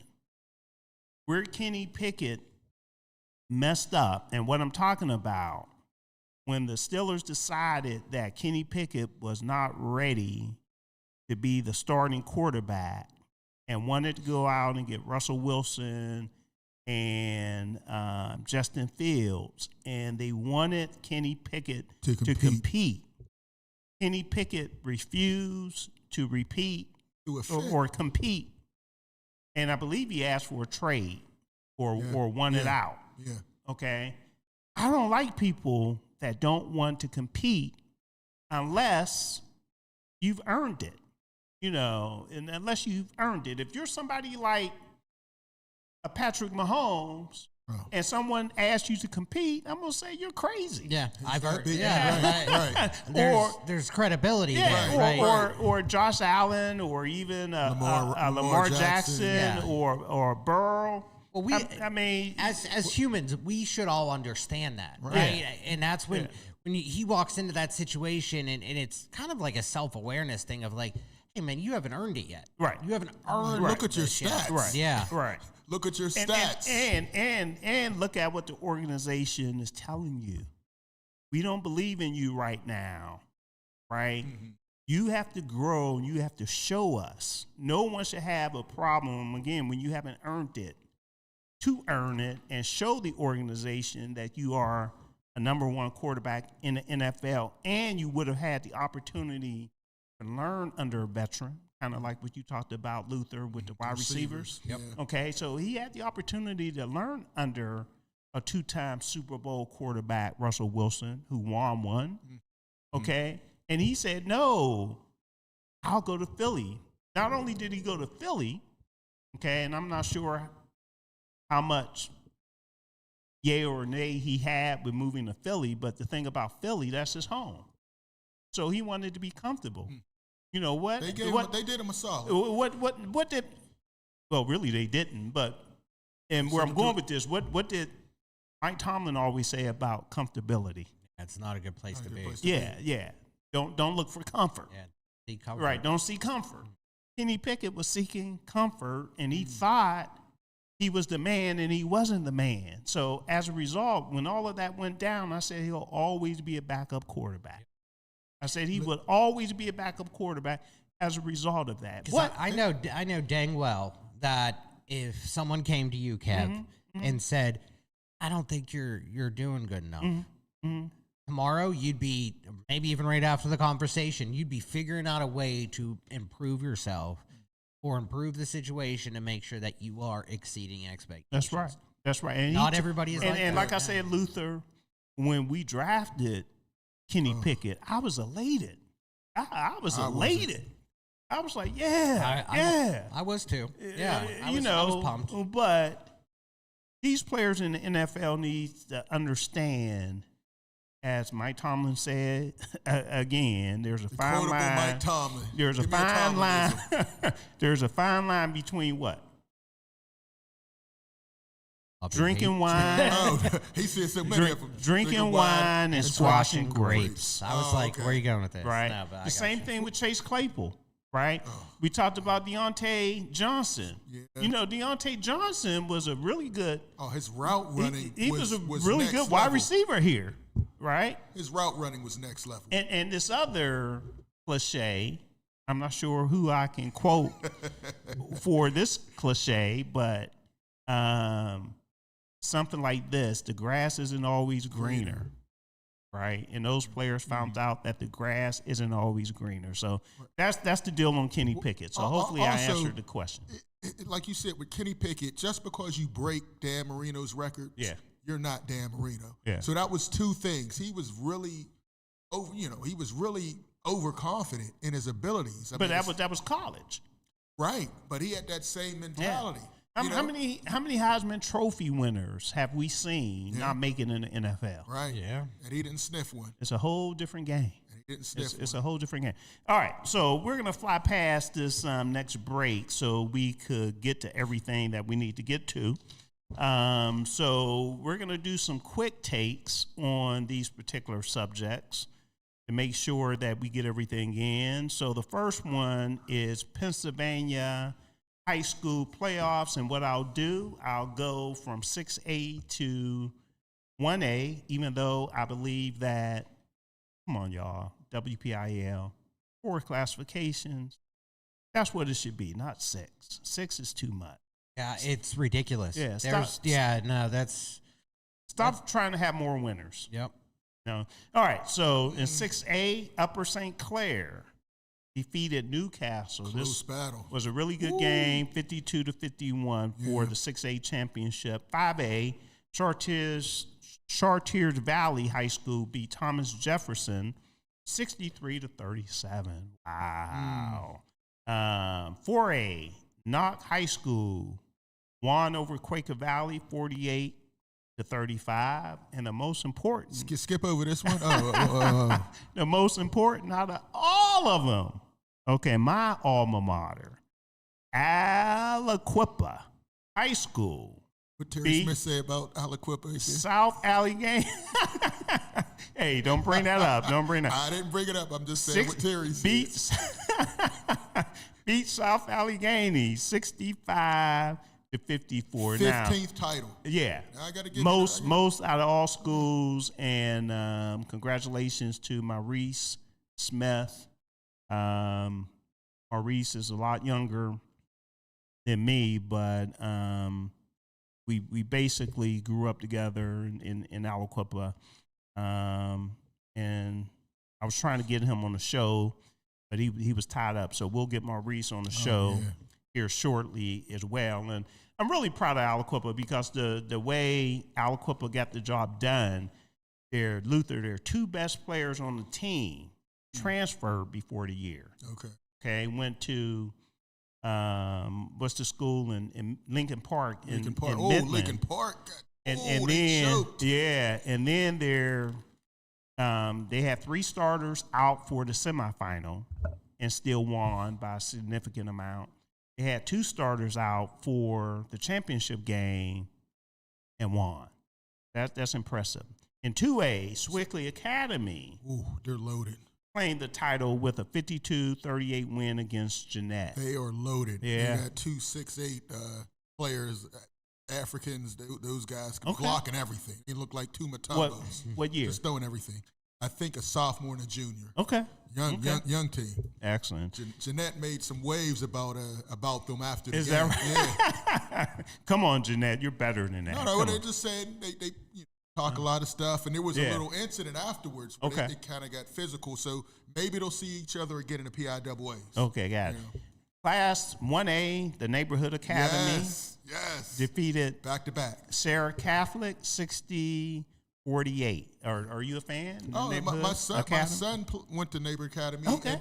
He got them their first when they moved up to the Whippeal. The first couple wins. My son was on the team. And, excellent. See, you came at a good time. Yeah. And they went back-to-back, and this is an exciting time for them. I'm happy for them. Small school, and they're moving up to 2A next year. Who's the coach? Jordan Marks. Yeah, we need to get the coach on the show. Yeah, we definitely do. Okay. All right. On the girls' side, 6A Cannon McMillan over Norwin 50-38. Their first ever title for Cannon Mac. Congratulations. Nice. Congratulations. 5A South Fayette defeated Thomas Jefferson TJ 57-38. Congratulations, South Fayette. 4A, congratulations to Oakland Catholic right down the road. A factory. Beat Blackhawk 51-44. Right down the road from here as well, Shadyside Academy, congratulations, won 57-40 over Greensburg Central Catholic.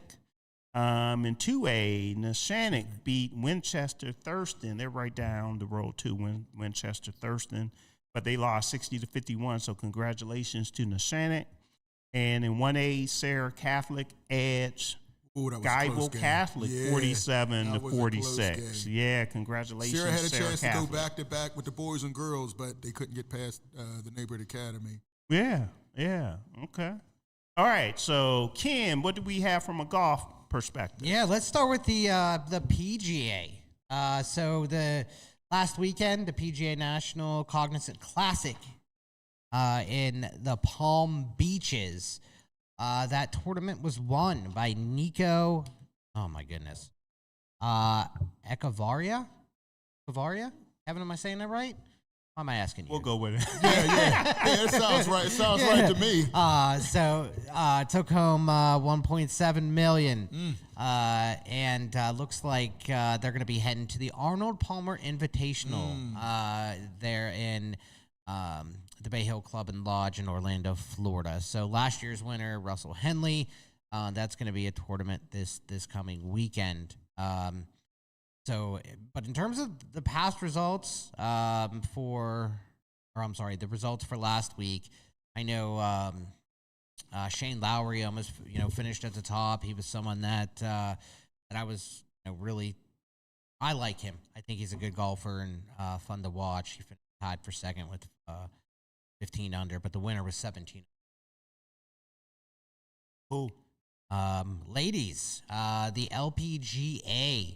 Ladies. They last weekend they had the HSBC Women's World Championship in Singapore. Man, I would love to golf over there. Mm-hmm. Oh, I would love to. Hannah Greene of what is she? Australian? Netherlands? Why are you asking me? So Hannah Greene took the championship. Australia, she's from, with 14 under for the weekend. Austin Kim of the U.S. Came in second place, and then Minji Lee and Angel Yin and Pauline Racine Bouchard finished third. They are going to be heading to, the Blue Bay LPGA, which is the Hainan Island in the People's Republic of China at Jean Lake Blue Bay Golf Course. We're going to be heading there this weekend. Tournament starting March 5th. Check that out, everyone. Last year's one was Rio Takeda. Cool. Thanks a lot for that, Ken. Now, let me fill everybody in as far as what's going on with this baseball classic, this World Baseball Classic? It actually runs March 5th through the 17th. Games hosted in Tokyo, Japan, San Juan, Puerto Rico, Houston, Texas, and Miami, where the championship will be on the 17th. There'll be 20 national teams. The USA, Go USA, will play in Pool B, okay, which includes Brazil, Great Britain, Mexico, and Italy. And we'll be playing in Houston also, that pool. In exhibition games, Major League Baseball clubs, they're playing those clubs from an exhibition standpoint. All right. Some of the players on Team USA: Aaron Judge, Bryce Harper, Paul Goldsmith, and of course Paul Skeens. Loaded roster. Okay. Yeah. Let me see what else. Couple Pittsburgh guys are playing in it too. Yeah. Not Pirates, but David Bednar, he's going to be playing, as well as Mason Miller, who's a Pittsburgh. Excellent. All right. Team USA to win their first title since 2017. Actually, the odds say they'll win it. Yeah, they're favorite. They're favorite. We don't talk about it. Yeah, I know, right? What's the odds? I think who's coaching the team? Mark DeRosa? All right. The coach, let me see. On my information, I don't think I have a coach's name. So if you want to pull that up, that's great. Okay. Some of the... Sorry, DeRosa, yep. So Mark DeRosa was named Team USA for the 2020. All right, and here's the Pirates, other Pirates on other countries' teams, as well as part of WBC rosters. O'Neal Cruz, Dennis Santana, and Gregory Soto will be part of the Dominican Republic. For Mexico, there's Nick Gonzalez. Israel, this is an interesting one. Spencer Horwitz. Well, they're not playing over there, so I guess everything is good with all the craziness that's going on with Iran. Kyle Nicholas for Italy. Antoine Kelly, for the Netherlands. Alessandro Culiani, Italy. Joe Sorsa, Italy. Petro Albanese, Brazil. Emmanuel Chapman, Cuba. Ho Chen, Chinese or China. Tapia. I'm not sure why that country is stated the way it is. Yeah. I'm not sure if that's an island of China or what. And the last one, Ordinir Moskwa for Venezuela. So those are the Pirates that are part of the World Basketball Classic. All right. Moving on, let me see what's next on our list. Let's talk Did you about say basketball. Yeah, I was about to. Okay. I was about to. I think you said basketball. Oh, okay. Baseball Okay, that's you meant, that's right? where we're going. No, we're going No, basketball we're going now. basketball. Oh, I thought. yeah. Oh, Moving you on to said basketball. you said World Basketball Classic. Did I? Yeah. Okay, the That's why. I was getting ahead of myself. So I was like, wait, what So are we talking it's about? the World Baseball Classic that we just got done talking about. And they better win it this year. The roster's loaded. They got to win it this Yeah, they should. But Japan year. won last The year. odds are their favorite. So If I'm not mistaken, Japan won the last one. All right. So, moving on to basketball, Ken. There's big news out of the University of Pittsburgh today. Parted ways with women's basketball coach Tory Verdi, who took on the position in 2023. Here's his record, which Luther couldn't wait to hear this. trash. No NCAA tournament. Trash. That was a No season above 500. Woo! This season, the team was 8-23, 1-17 in the ACC. And get this. This is hard to do. Lost 14 straight games. Right. to end the season. Lost 14 straight games. So Alan Greene, the athletic director, he brought the axe Pitt, out. you know, he did what he was supposed to do. Now that begs a question on the men's side. Who's next? Jeff Capel. Okay, does he come down? And we talked about this previously on the show. Does he come down and do the same thing on the men's side? Or given that Jeff Capel, the head coach, has his best recruiting class coming into the program, does he give him another year? Class. Oof.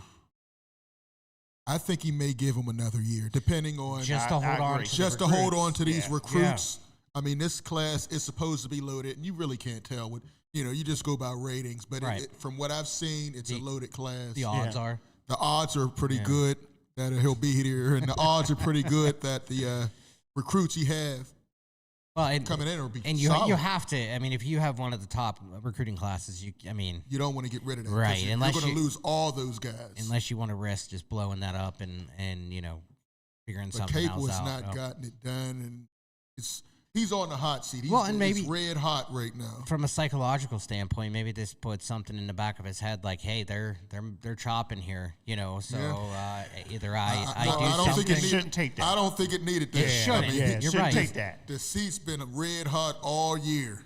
Yep. So it's we'll see, but I think he survives this year. Next year, he better do something on for sure. All right, real quick here, we have a text that came in. How does the war in Iran affect sports? Any comments? I don't know if any major athlete from Iran. I know in college, I know Dawn Staley has a couple of her former players that are stuck overseas.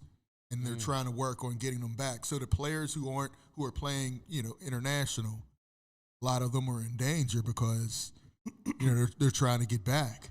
Yeah, so I know she has a couple players. I looked it up real quick as well. It says major events including soccer and Formula One face scheduling uncertainty as regional transit hubs in Doha and Dubai are impacted. But that's a real good question. Real good. And I heard those flights coming out of Dubai are insane. Yeah. Over $3 grand a ticket or something.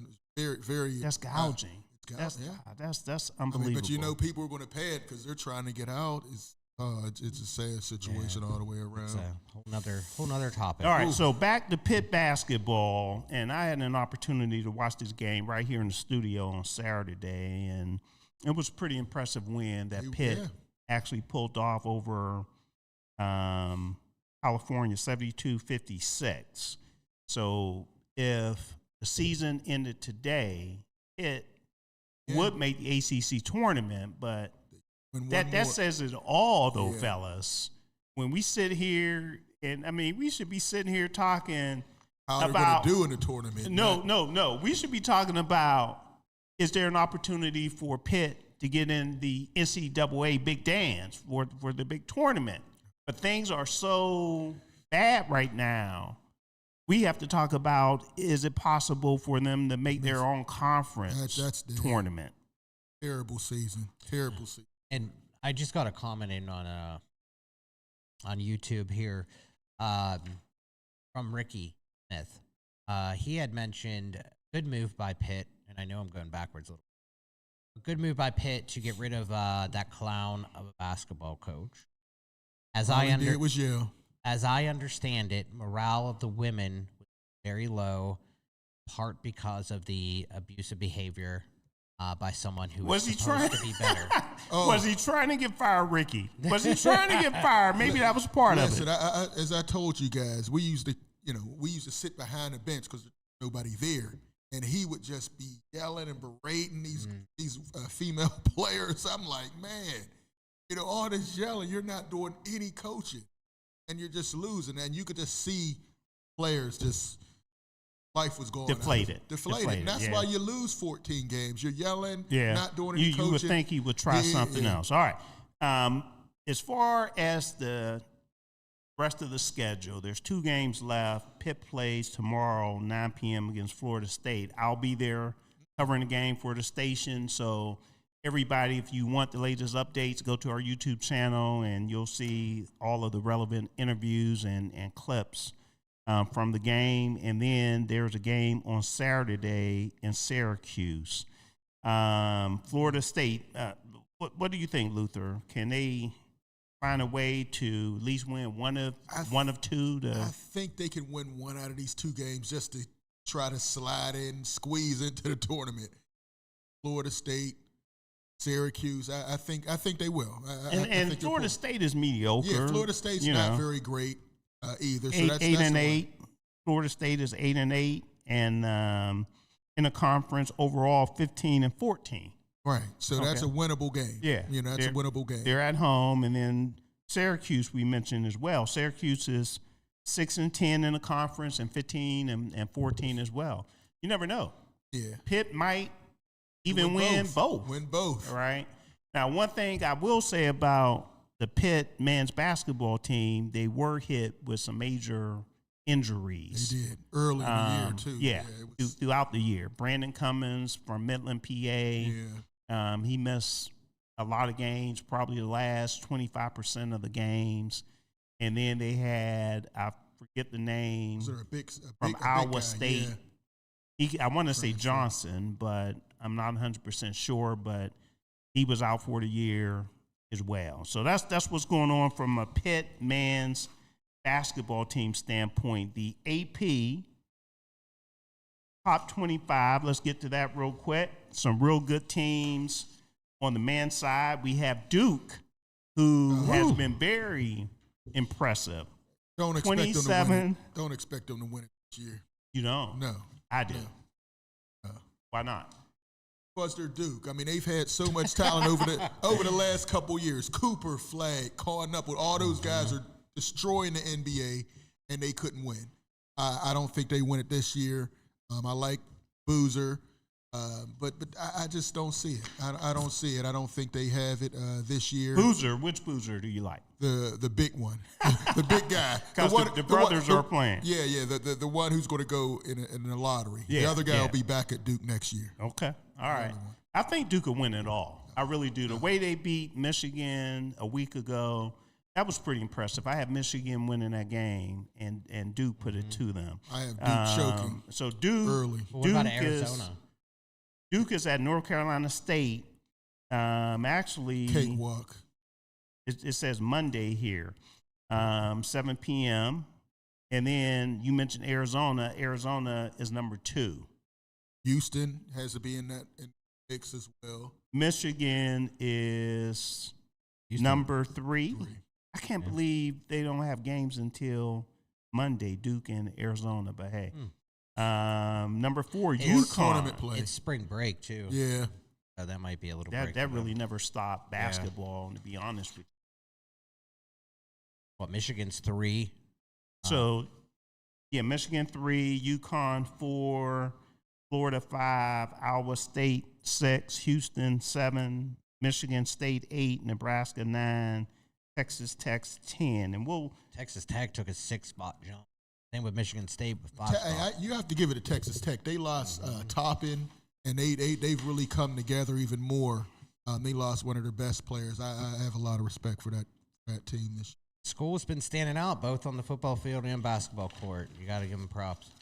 All right, on the women's side, we have UConn. Undefeated. Big East quarterfinal is when they'll play next.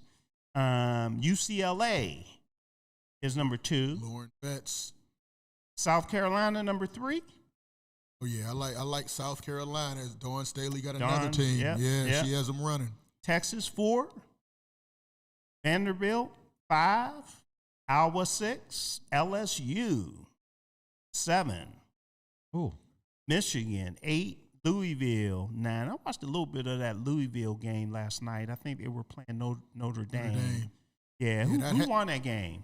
Because I didn't see the end. Notre Dame was winning. I think Notre Dame won, but that Hannah Hidalgo, she is terrific. I mean, averaging 25 steals, He's exciting. And Duke, on the women's side, they're number 10.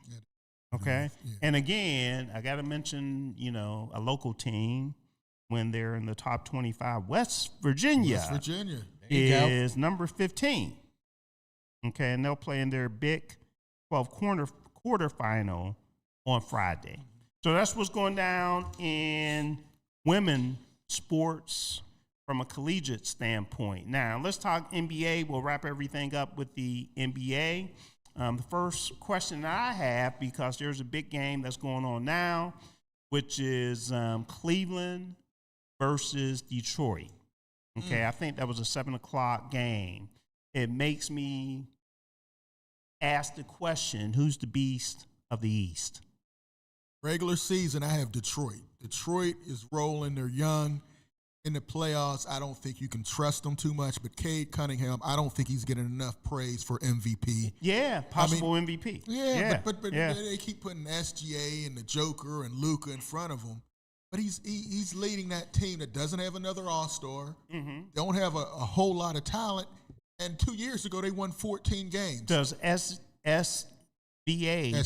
GA, okay. OKC Thunder. Does he meet the requirements He's not, of the MVP? He's probably because not. Actually, you have to play a certain number of games I think to qualify. By the end of the year, SGA and the Joker will all be ineligible because they only have a couple more games they could miss. So it by default, he may get it, but I think he deserves it. Cade Cunningham has Detroit rolling. You have to give that team a lot of credit. Yeah. 2 years ago, 14 games, right. and now they're Did they tank to do it, though? Because that's a big issue in the Everybody NBA. tanks. And that's why you have to change Yes the or no? rules. Yes or no? You think they tank? Absolutely okay. they tank. Okay. Which I can't stand tanking. I think they do need to. Who was tanking? Who'd you say there? Detroit. He said Detroit was Detroit. tanking. Yeah. They had 2 years at least of some of the worst teams. This is the worst ever. I mean, you have 4 teams actively tanking right now. The Washington Wizards, the Utah Jazz, to the point where Adam Silver's fighting teams because they're tanking so bad. Faking injuries. Brooklyn, Indiana. Well, at least Indiana has a reason. Yeah. But they could have been more competitive. Look at what Boston is doing. Without their they number don't one. have a Jaylen Brown. Boston has Jaylen Brown. Well, and Indiana, not only they lose Tyler Halliburton, they also lost Miles Turner. They don't have to be the worst. All right. So Detroit is leading the Eastern Conference 45-14, and Boston is in second 41-20. So I would say another MVP candidate, Jaylen Brown, is doing this thing right now. Big time. Wow. Big time. Over to the West, OKC. We mentioned SGA. He missed a number of games that we talked about, but OKC is still 47-15. Right. But San Antonio, they're second place in the West, 43-17. I like San Antonio. San Antonio's coming. I like San Antonio. San Antonio is coming. They have all those young guards, De'Aaron Fox, Dylan Harper. They're loaded.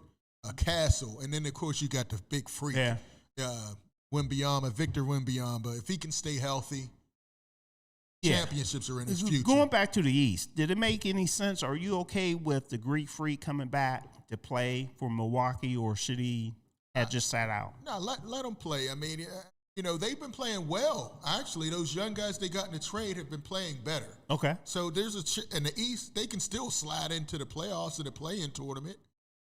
Yeah, there's an opportunity there. There's an opportunity because the East is so weak. I say let them play. So who's the best in the West? Is it OKC? Is it San Antonio? Is it Houston? Right now, I'm still going to go until you beat the man, as Ric Flair. You got to beat the man to beat the man. It's still OKC. It's injuries. I mean, SGA's been hurt. Jalen Williams been hurt. Keep in mind, even when they were healthy, San Antonio still beat them. San Antonio, that's a matchup nightmare. I mean, that's what's going to happen. That's what's going to happen in the playoffs. But there's a big difference. San Antonio is a young team. The playoffs, it's a bigger stage, a lot of pressure. Those young guys aren't going to be hitting the same threes. They're not going to be playing the same. OKC was young when they won it. But OKC had been there years. They took their losses in the playoffs. They were a number 1 seed, got knocked out by Dallas and Luka before. They earned their losses. San Antonio hasn't been there, and they haven't felt that pain of losing. I'm still going with OKC. I'm still going with San Antonio. I got to see in the West, and I'll take Detroit now in the East. All right, so we need to go ahead and wrap everything up. It's coming up on 8 o'clock. Luther, 30 seconds. Oh, man, it was a pleasure being here, man. I'm excited about this March Madness. I think the women. Are you going to join the pool? Oh, yeah. Okay, because Pittsburgh's DSEN, we will have a pool. I'm going to win the pool. Okay, yeah, okay. I'm going to join. I'm going to win that. Anybody but Ralph McCormick. I know, right? Y'all going to kick me out because I'm going to win it so much. Okay, all right, got it. Ralph's about to be capped over here. So. Yeah. He's beating y'all like that? He is. He tore us up in the NFL. Oh, okay. Yeah. See, I got to get in there. Somehow. Were you done? Oh, no. Just excited, but as far as the Beast in the East, Detroit. No, I'm saying with the wrap up. Oh, yeah, with the wrap up. Yeah. Okay. I'm good. All right, Ken? Yeah, no, thank you so much for all the listeners out there. And I just wanted to take a quick minute and say something personal really quick. Lost a really special person to me. My grandfather passed yesterday. Ken Sr. I am the third, actually. So most of you probably never met him, but he shaped who I am today, and more than I probably realized. So proud steel worker from, Pittsburgh Forging, spent decades there. He taught me hard work and always doing the right job, and really taught me steadiness, and he taught me how to show up and honesty. And so if I bring any of that consistency or heart to this microphone each day, a lot of that I shared with tonight. Just wanted to say thank you. We were lucky to have you, and the whole family was lucky to have you. And I'll do my best to carry that work ethic and humor and that smiled forward when you're gone.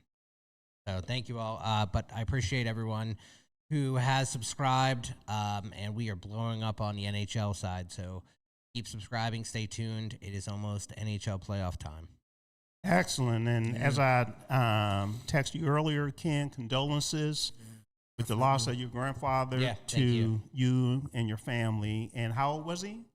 86. 86. Yeah. Okay. 1940. Okay. So yeah, 86. Yeah, and originally from where? Pittsburgh. Originally from Pittsburgh. Yeah, he was born here. Okay. Condolences.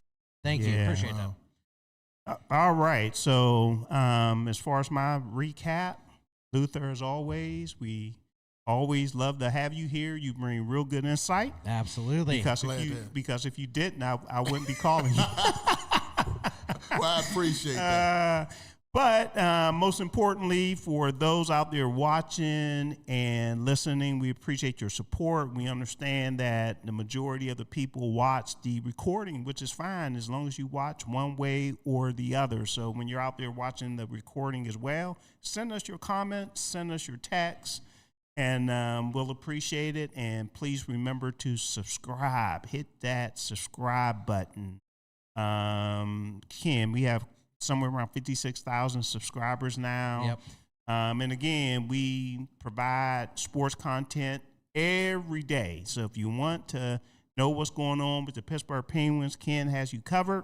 If you want to know what's going on with the Pirates, Steelers, or, Pitt basketball or football, I have you covered.